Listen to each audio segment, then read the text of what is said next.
Hello everyone. आज हम start करने वाले हैं नेशनलिज्म इन इंडिया हिस्ट्री का चैप्टर, जिसका हम पार्ट 2 पढ़ने वाले हैं, differing strands within the movement. So the non cooperation Khilafat movement begin in January 1921. Various social groups participated in this movement, each with its own specific aspiration. All of them responded to call of Swaraj, but the term meant different things to different people.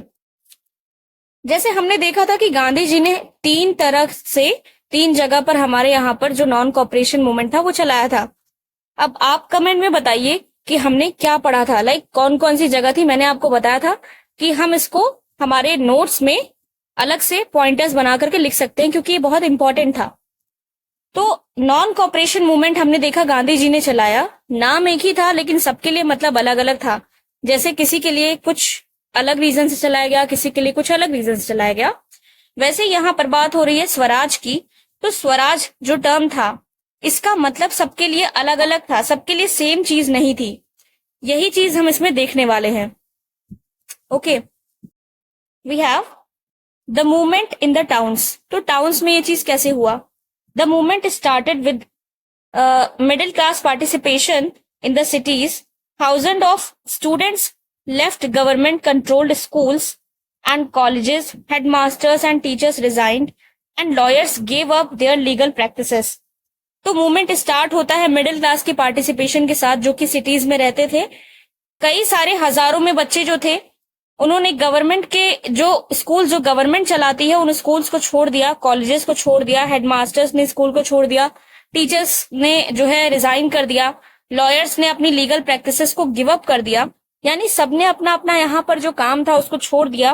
The council elections were boycotted in most provinces except Madras.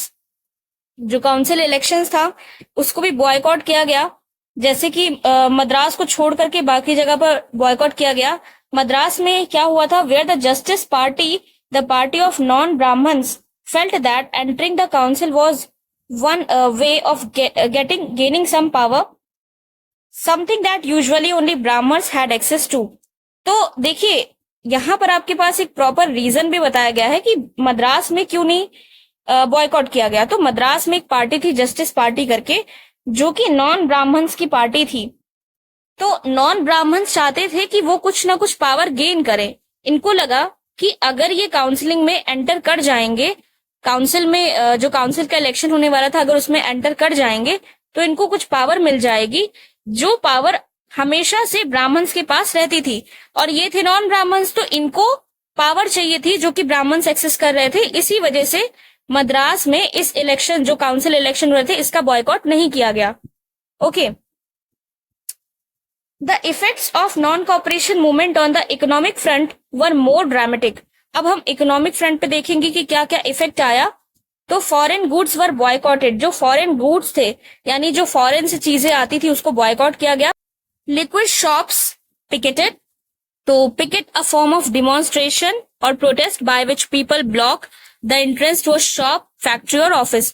Picket एक तरीके का demonstration होता है, एक तरीके का protest होता है, जिसमें लोग दुकान की जो एंट्रेंस होती है उसको ब्लॉक कर देते हैं, या किसी फैक्ट्री की बात करें या किसी ऑफिस की बात करें, कुल मिलाकर के दुकान नहीं खुलेगी। तो जो लिक्विड शॉप्स थी वो दुकानें बंद कर दी गई। And foreign cloth burn in huge bonfires. जो हमारे पास जो फॉरेन क्लोथ थे उनको जला दिया गया, काफी भारी मात्रा में जलाया गया। तो फॉरेन गुड्स का जो इंपोर्ट था वो 1921 से 1922 के बीच में लगभग हाफ हो चुका था, और उसकी जो वैल्यू थी वो ड्रॉप हो करके 102 करोड़ से 57 करोड़ तक आ चुकी थी। तो आप ये लॉस फील कर पा रहे हैं कि कितना ज्यादा बड़े पैमाने पर ये रिजेक्शन किया जा रहा था इंडियंस की तरफ से फॉरेन गुड्स का। In many places merchants and traders refuse to trade in foreign goods और फाइनेंस फॉरेन ट्रेड। तो कई कई जगह पर जो मर्चेंट्स थे, जो ट्रेडर्स थे, वो फॉरेन गुड्स को ट्रेड करने से मना कर दे रहे थे, और जो भी फॉरेन के ट्रेड थे उनको फाइनेंस करने से मना कर दे रहे थे। मतलब हर तरीके से जो फॉरेन की चीजें थी उनका बहिष्कार किया जा रहा था। As the boycott movement spread, people began discarding imported clothes and wearing only Indian ones. Production of Indian textile mills and handlooms went up. तो क्या होता है, जैसे जैसे ये बॉयकॉट मूवमेंट बढ़ता है, बॉयकॉट का मतलब ही होता है बहिष्कार करना, तो जैसे जैसे बॉयकॉट मूवमेंट बढ़ता है, लोग इंपोर्ट, जो इसका फॉरेन जो कपड़े थे उनका इंपोर्ट करना बंद करते हैं और इंडियन जो कपड़े थे उनको पहनना स्टार्ट करते हैं। बहुत बड़े पैमाने पर ये चीज इतनी ज्यादा आगे बढ़ती है कि जो इंडियन टेक्सटाइल की जो मिल्स थी, जो हैंडलूम्स थे, इनके प्रोडक्शंस काफी ज्यादा बढ़ गए यहाँ पर। ठीक है, now we have but this movement in the cities gradually slow down for a variety of reasons. लेकिन यही मूवमेंट आप देखेंगे सिटीज में ग्रेजुअली कम हो गया किसी रीजन की वजह से। कुछ रीजंस थे ऐसे। Khadi cloth was often more expensive than mass produced mill cloth and poor people could not afford to buy it. अब जो खादी कपड़ा था, खादी इंडियन कपड़ा है जो कि काफी ज्यादा एक्सपेंसिव होता था, महंगा होता था। किससे महंगा होता था? जो फॉरेन के कपड़े आते थे जो कि मिल क्लोथ होते थे, इसलिए लोग उसको अफोर्ड कर पाते थे और खादी वाला अफोर्ड नहीं कर पाते थे। How then could they boycott mill cloth for too long? तो ये चीज वो कब तक बॉयकॉट कर पाते? भाई कोई चीज आपको सस्ते में मिल रही है तो आप उसको ज्यादा प्रेफर कर पाएंगे ना। यहाँ पर उन लोगों की बात हो रही है जो मुश्किल से अपना खाना ही मुहैया करा पाए, वही बहुत बड़ी बात है। तो ऐसे लोग कपड़े कब तक, कितने दिनों तक बॉयकॉट कर पाते? मिल की क्लोथ कितने दिनों तक बॉयकॉट कर पाते? Similarly the boycott of British institutions posed a problem. तो जो ब्रिटिश इंस्टीट्यूशंस थे, स्कूल, कॉलेजेस, कोर्ट्स वगैरह, जो बॉयकॉट किए जा रहे थे, इसमें भी एक प्रॉब्लम थी। For the movement to be successful, alternative Indian institutions had to be set up so that they could be used in place of British ones. Obvious सी बात है कि जब ब्रिटिशर्स की चीजें हम नहीं यूज करेंगे तो हम यूज करेंगे क्या? हमारा खुद का कुछ ऐसा होना चाहिए। वो चीज तो अवेलेबल नहीं थी, जिसकी वजह से बहुत बड़ी प्रॉब्लम यहाँ पर क्रिएट हो रही थी। अगर बच्चे स्कूल नहीं जाएंगे तो पढ़ेंगे क्या? यही प्रॉब्लम थी। These were slow to come up. अब ये सारी प्रॉब्लम्स आगे आ रही थी। So students and teachers began trickling back to government schools and lawyers joined back work in government courts. इसलिए टीचर्स ने वापस से ज्वाइन किया, स्टूडेंट्स ने वापस से ज्वाइन किया और लॉयर्स ने भी वापस से गवर्नमेंट कोर्स में ज्वाइनिंग कर ली। देन आते हैं rebellion in countryside. From the cities the non cooperation movement spread to the countryside. अब सिटीज से जो नॉन कॉपरेशन मूवमेंट है वो कंट्री साइड पर आ चुका है। ठीक है, it Drew into its fold the struggles of peasants and tribals which were developing in different parts of India in the year after the war. तो मतलब जो वॉर हुआ था, वॉर होने के बाद अलग अलग पार्ट्स में जो ट्राइबल्स थे, जो पीजेंट्स थे, जो डेवलप हो चुके थे, अब उनके स्ट्रगल्स की बात की जा रही है यहां पर। In Awadh peasants were led by Baba Ramchandra. तो अवध में जो पीजेंट्स थे, इनके लीडर कौन थे? बाबा Ramchandra, a sanyasi who had earlier been to Fiji as an indentured labourer. तो एक सन्यासी थे जो कि पहले फिजी में रहते थे इंडेंचर्ड लेबर की तरह। The movement here was against taluqdars and landlords who demanded from peasants exorbitantly high rents and a variety of other seizures. तो यहाँ पर जो मूवमेंट था वो तलुकदार्स के अगेंस्ट में था, लैंडलॉर्ड्स के अगेंस्ट में था, यानी जो बड़े बड़े जमींदार होते हैं उनके अगेंस्ट में था, और जो पीजेंट से काफी हाई अमाउंट में रेंट मांग रहे थे और अलग अलग चीजें की मांग कर रहे थे। पीजेंट्स हैड टू डू बेगर। तो पीजेंट्स को बेगर करना पड़ता था। अब देखिए बेगर क्या होता है? बेगर का मतलब है labour that villagers were forced to contribute without any payment. मतलब आपसे मेहनत करवाई जा रही है बिना पैसे दिए, इसी चीज को बोला जा रहा है बेगर। देन है and work at landlords farm without any payment. देखिए लैंडलॉर्ड्स हैं, उन्हीं की जमीन पर आपसे मेहनत करवाएंगे और बिना कोई पेमेंट दिए। As tenants they had no security of tenure, being regularly evicted, so they could acquire no right over the leased land. तो क्योंकि वो टेनेंट्स थे, जैसे टेनेंट्स किराएदार होते हैं जिसका खुद का कुछ ऐसा स्पेसिफिक पेपर्स उनके पास नहीं है कि वो कुछ ऐसा आवाज अपनी उठा सके, उनके पास कोई ऐसा प्रूफ नहीं है कि इन्होंने इनसे इतना काम लिया है, इस वजह से इनके पास कोई सिक्योरिटी नहीं थी। The peasant movement demanded reduction of revenue. अब ये जो पीजेंट्स मूवमेंट चला रहे थे, इनका सबसे बड़ा मुद्दा जो था वो था reduction of revenue, abolition of beggar and social boycott of oppressive landlords. यानी जो रेवेन्यू है उसको कम किया जाए, जो बेगर है उसको खत्म किया जाए, और जो ऑप्रेसिव लैंडलॉर्ड्स है इनका सामाजिक रूप से बहिष्कार किया जाए। इन मैनी प्लेसेस नाई धोबी bandhs were organised by panchayat to deprive landlords of the services of even barbers and washerman.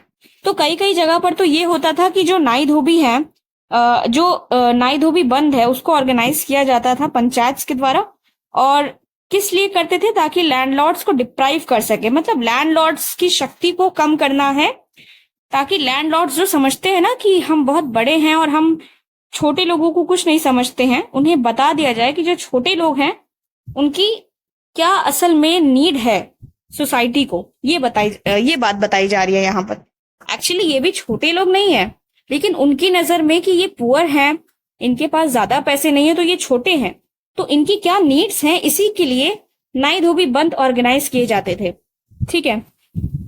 In June 1920 Jawaharlal Nehru began going around the villages in Awadh. तो 1920 के टाइम पर जून में जो जवाहरलाल नेहरू थे वे अवध के विलेज में आया जाया करते थे, टॉकिंग टू विलेजर्स, बातें करते थे विलेजर से, and trying to understand their grievances, उनके जो प्रॉब्लम है उनको समझने की कोशिश करते थे। जवाहरलाल नेहरू ने एक अवध किसान सभा बनाई, जिसके जो लीडर थे, जो हेड थे, वो जवाहरलाल नेहरू थे, बाबा रामचंद्र थे और भी कुछ लोग थे।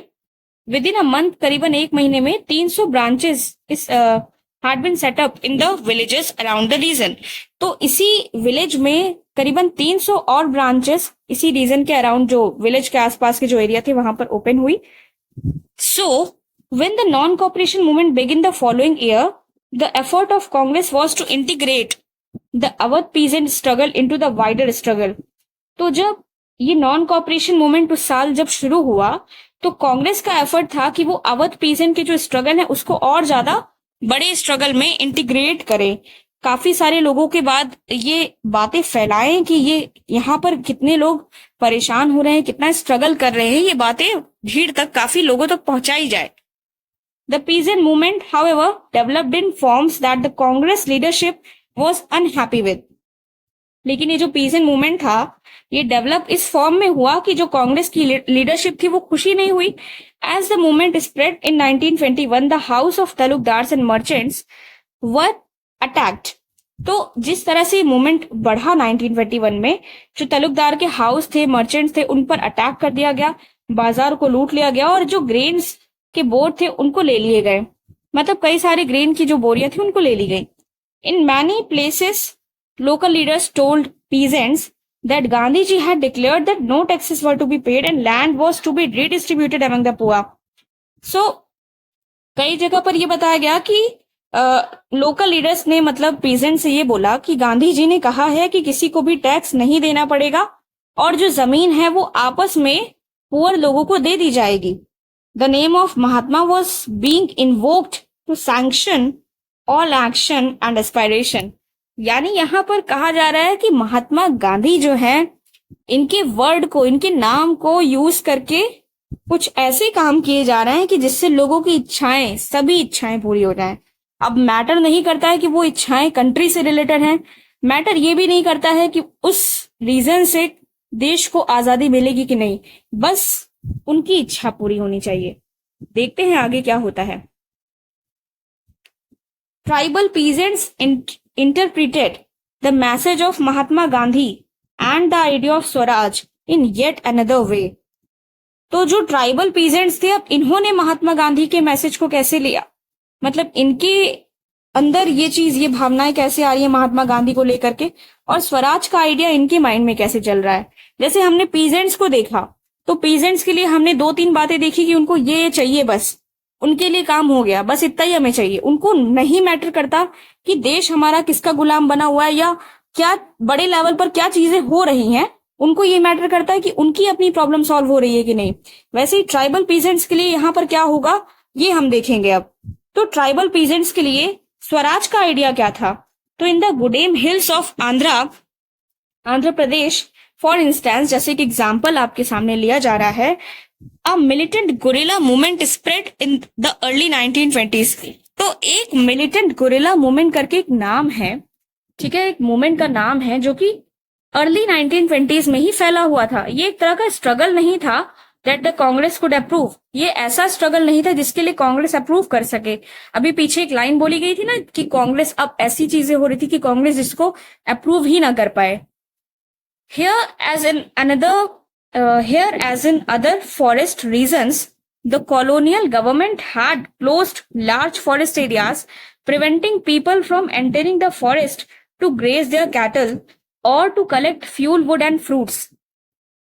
तो यहाँ पर भी बाकी के फॉरेस्ट रीजन्स के जैसा ही जो कॉलोनियल गवर्नमेंट थी, इन्होंने बड़े बड़े फॉरेस्ट एरियाज को बंद करके रखा था कि लोग यहाँ पर अपनी भेड़ बकरियों को, अपने पशुओं को यहाँ पर चरने नहीं ला सकते हैं, ग्रेजिंग नहीं करा सकते हैं, और फ्यूल वुड भी नहीं कलेक्ट कर सकते, फ्रूट्स भी नहीं ले सकते हैं। This enraged the hill people. तो इसकी वजह से जो हिल के लोग थे, जो पहाड़ी में रहने वाले लोग थे, इनको बहुत गुस्सा आया। Not only were their livelihoods affected but they felt that their traditional rights were being denied. अब जैसे मान लीजिए कि आपके एरिया में कुछ एक ट्रेडिशन चल रहा है कि यहाँ पर ऐसे टाइप के बिजनेसेस होते हैं, अब वो कुछ भी हो सकता है। वैसे इनके लिए यहाँ पर है कि जो भी इनके जंगल वगैरह के एरियाज होते थे, वहां पर ये अपने पशुओं को, अपने कैटल्स को ग्रेजिंग करवाते थे, वहीं से लकड़ियां लेते थे, वहीं अपने खाना बनाते थे, उसी चीजों से जो फ्रूट्स है उसको सेल करते थे मार्केट में। मतलब जो भी है, लकड़ियां बेचा, फ्रूट्स बेचा, हमें जैसे भी आमदनी मिल सकती है, हमारा जो मेन पर्पस है बिजनेस का वो वही जंगल है, ठीक है। और मान लीजिए कि वो जंगल इस तरह से अब बन जाए कि अब उसको यूज नहीं कर सकते, तो उसको छोड़ करके किसी और जगह पर शिफ्ट हो जाते थे और फिर उस एरिया को यूज करते थे। ये इनका तरीका होता था। अब इनको ऐसा फील हो रहा है कि अगर ये पर्टिकुलर एरिया मेरे घर के पास का है तो ये मेरा एरिया है, और अगर ये मेरा एरिया है तो इस पर जो ब्रिटिश लोग हैं यहाँ पर कोई भी वो पाबंदी नहीं लगा सकते हैं। जिस रीजन से इनको लगा कि इनका जो ट्रेडिशनल राइट्स है, जो इनका कह लीजिए कि जो ये देखते आए हैं कि हमेशा से जंगल वगैरह हम ही लोगों का रहता आया है, अब कैसे इनका हो सकता है, ये चीज कहीं ना कहीं इनको खटक रही थी कि ये गलत हो रहा है। इसी रीजन के वजह से अब इनके लिए स्वराज का मतलब है कि हमको तो ये सब चीजें नहीं चलेगी, हमको इससे आजादी चाहिए। When the government began forcing them to contribute beggar for road building, the hill people revolted. तो जब गवर्नमेंट ने इनको कहा कि आप बेगर करो रोड बिल्डिंग के लिए, रोड बनाने के लिए, बेगर याद है ना आपको कि काम करवाना है लेकिन पैसा नहीं देना है, तो रोड इनसे बनवाना है और इनको पैसा नहीं देना है, तो जो हिल के लोग हैं वो रिवोल्ट करने लगे, ठीक है, विद्रोह करने लगे। The person who came to lead them was an interesting figure. अब जो इनको लीड करने के लिए आ रहा था ये बहुत इंटरेस्टिंग फिगर है, इसके बारे में हम देखेंगे यहाँ पर। उसका नाम है अलूरी सीताराम राजू। ये नाम हाईलाइट कर लीजिएगा, बहुत ही इंपॉर्टेंट नाम यहाँ पर आपके सामने कहा जा रहा है, क्योंकि इन्होंने खुद ही कह दिया कि बहुत इंटरेस्टिंग फिगर था ये। तो Alluri Sitaram Raju claimed that he had a variety of special powers. तो ये ऐसा कहते थे कि इनके पास कुछ अलग अलग तरीके की स्पेशल पावर्स हैं, ठीक है। He could make correct astrological predictions and heal people. ये करेक्ट एस्ट्रोलॉजिकल प्रिडिक्शन कर सकते हैं, मतलब भविष्य में क्या होने वाला है ये बता सकते हैं, और लोगों को हील कर सकते हैं, लोगों की सहायता कर सकते हैं, लोगों के दुख बांट सकते हैं, उनको सही कर सकते हैं जो भी लोगों की परेशानियां हैं। He could survive even bullet shots, और हाँ, बुलेट शॉट्स भी वो सर्वाइव कर सकते हैं, मतलब वो उससे मरेंगे नहीं। Captivated by Raju, the rebels proclaim that he was an incarnation of god. तो राजू जब यहाँ पर इनके गांव का हिस्सा था, लोगों ने कहा कि ये राजू जो है ये इनकारनेशन ऑफ गॉड है, ईश्वर का अवतार है। Raju talked of the greatness of Mahatma Gandhi. Raju बातें करता था महात्मा गांधी की महानता की। Said he was inspired by non cooperation movement. कहता था कि वो नॉन कॉपरेशन मूवमेंट से काफी इंस्पायर है। And persuaded people to wear khadi, और लोगों को कहता था कि वो खादी पहने और ड्रिंकिंग को गिव अप करे, यानी शराब ना पिए। But at the same time उसी समय पर he asserted that India could be liberated only by the use of force not non violence. लेकिन उसी वक्त वो ये भी कहता था कि जो भारत है, अगर हमें इसे आजाद करना है तो हमें फोर्स से ही काम लेना पड़ेगा, नॉन वायलेंस नहीं चलेगा। The Goddam rebels attacked police stations, attempted to kill British officials and carried on guerrilla warfare for achieving Swaraj. इसीलिए जो वहां के लोग थे, ये इन लोगों ने पुलिस स्टेशन पर अटैक किया, इन्होंने ब्रिटिश ऑफिशियल्स को मारने की कोशिश करी and carried on guerrilla warfare for achieving Swaraj. और ये यही चीज करते गए स्वराज को अचीव करने के लिए। राजू को पकड़ लिया गया और 1924 में एग्जीक्यूट कर दिया गया, खत्म कर दिया गया। Over time became a folk hero. अब वो एक समय का समझ लीजिए हीरो बन गया वहां का। तो राजू की कहानी आपको कैसी लगी? Now we have swaraj in the plantations. Workers too had their own understanding of Mahatma Gandhi and the notion of swaraj. Workers की भी अपनी एक अंडरस्टैंडिंग थी महात्मा गांधी को लेकर के, स्वराज को लेकर के उनकी एक अलग धारणा थी। For plantation workers in Assam, freedom mean the right to move freely in and out of the confined space which they were enclosed, and it means retaining a link with the village from which they had come। यानी असम में जो plantation workers काम करते थे, इनके लिए freedom का मतलब था कि वो अपनी ही मर्जी से अंदर आ सकते हैं और बाहर जा सकते हैं। ये कहाँ अंदर बाहर जाने की बात कर रहे हैं? उस स्पेस में जहां पर इनको बंद करके रखा जाता था। मतलब एक तरीके से इनको कहा जाता था कि आपको इसी एरिया में काम करना है। And it made retaining a link with the village from which they had come. और इनका मतलब देखिए, जहां पे वो काम करते थे, इनको बोलते थे कि आप यहाँ पर ही काम करो, आपको अपने गांव नहीं जाने दिया जाएगा। इनका सिर्फ इतना मतलब था कि ये जब चाहें तो अपने परिवार वालों से मिल सके, जो कि गलत भी नहीं है। तो इनके लिए स्वराज का सिर्फ इतना मतलब था। Under the inland immigration act of 1859, plantation workers were not permitted to leave the tea gardens without permission. तो इनलैंड इमाइग्रेशन एक्ट 1859 के तहत जो प्लांटेशन वर्कर्स थे, उनको टी गार्डन छोड़ने की परमिशन नहीं दी जाती है। विदाउट परमिशन इनको जो है आने जाने नहीं दिया जाएगा, इनको परमिट ही नहीं किया जाएगा कि ये टी गार्डन को छोड़ सके। And in fact they were rarely given such permission. और देखिए, इनको बहुत रेयर केसेस में ऐसी परमिशन दी जाती थी कि हाँ भाई तुम जा सकते हो अपने घर पे। When they heard of the non-cooperation movement, thousands of workers defied the authorities, left the plantations and headed home। तो जब इनको नॉन कॉपरेशन मूवमेंट के बारे में पता चला कि कोई गांधी जी हैं, कोई महात्मा जी हैं जो कि ये मूवमेंट चला रहे थे, कई सारे हजारों में लगभग वर्कर्स ने ऑथोरिटीज को डिफाइड किया, छोड़ दिया। मतलब कहीं ना कहीं उसका ये लोग भी विरोध कर रहे हैं। इनको लग रहा है कि कहीं ना कहीं इनका भी फायदा होगा, यहाँ पर प्लांटेशन को छोड़ दिया और घर पे रहने लगे। They believe that Gandhi Raj was coming. इनको लगा गांधी राज आ रहा है और हर किसी को जमीन मिलेगी अपने अपने गांव में, इनको ऐसा लग रहा था। Never reached their destination, stranded on the way by a railway and a steamer strike, they were caught by the police and brutally beaten up। तो हालांकि वो कभी अपने डेस्टिनेशन पर नहीं पहुंच पाए, वो अपने ही राह पर रह गए, कभी रेलवे पर, कभी स्टीमर स्ट्राइक की वजह से उनको पुलिस ने पकड़ लिया और काफी बुरे तरीके से मारा पीटा। ठीक है। The visions of this movement were not defined by the Congress programme, they interpreted the term swaraj in their own ways. तो इन्होंने यहाँ पर जो मूवमेंट का विजन है, मतलब जो मूवमेंट चल रहे हैं, ये मूवमेंट क्या बताता है, ये सारी चीजें कांग्रेस के प्रोग्राम से डिफाइन नहीं की जा सकती उनके लिए, क्योंकि उनके लिए जो स्वराज का मतलब था वो अपने अपने तरीके से कुछ और ही था। Imagining it to be a time when all suffering and all troubles would be over. ये एक ऐसे वक्त के बारे में सोचने लगे जहां पर सारी दुख, सारी तकलीफें, सब कुछ खत्म हो जाएगा। And yet, when the tribals chanted Gandhiji's name and raised slogans demanding Swatantra Bharat, they were also emotionally relating to an all India agitation।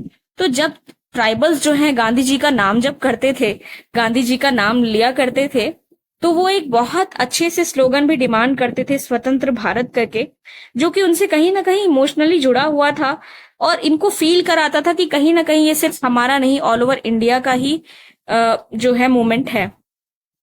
When they acted in the name of Mahatma Gandhi, जब वो महात्मा गांधी के नाम पर act करने लगे, महात्मा गांधी के नाम पर काम करने लगे और अपना मूवमेंट को लिंक करने लगे कांग्रेस के नाम से, तब they were identifying with a movement which went beyond the limits of their immediate locality.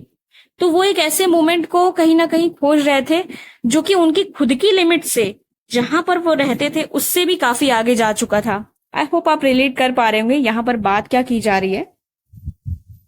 तो ये आपके पास एक फिगर आपकी बुक में है, चौरी चौरा इंसिडेंट करके हुआ था, काफी फेमस इंसिडेंट था एट चौरी चौरा इन गोरखपुर। तो चौरी चौरा एक प्लेस है, गोरखपुर में है। अ पीसफुल डिमॉन्स्ट्रेशन इन अ बाजार turned into a violent clash with the police. तो एक पीसफुल डिमॉन्स्ट्रेशन हो रहा था किसी बाजार में, जो कि पुलिस वालों के साथ एक वायलेंट क्लैश में बदल गया। Mahatma Gandhi called a halt to the non cooperation movement. तो महात्मा गांधी ने यहीं पर अपने मूवमेंट को विराम दे दिया। तो that's all from my side. बाकी की चीजें हम नेक्स्ट पार्ट में पढ़ेंगे। आई होप आपको चैप्टर क्लियर हुआ होगा। And that's all from my side. Thank you so much.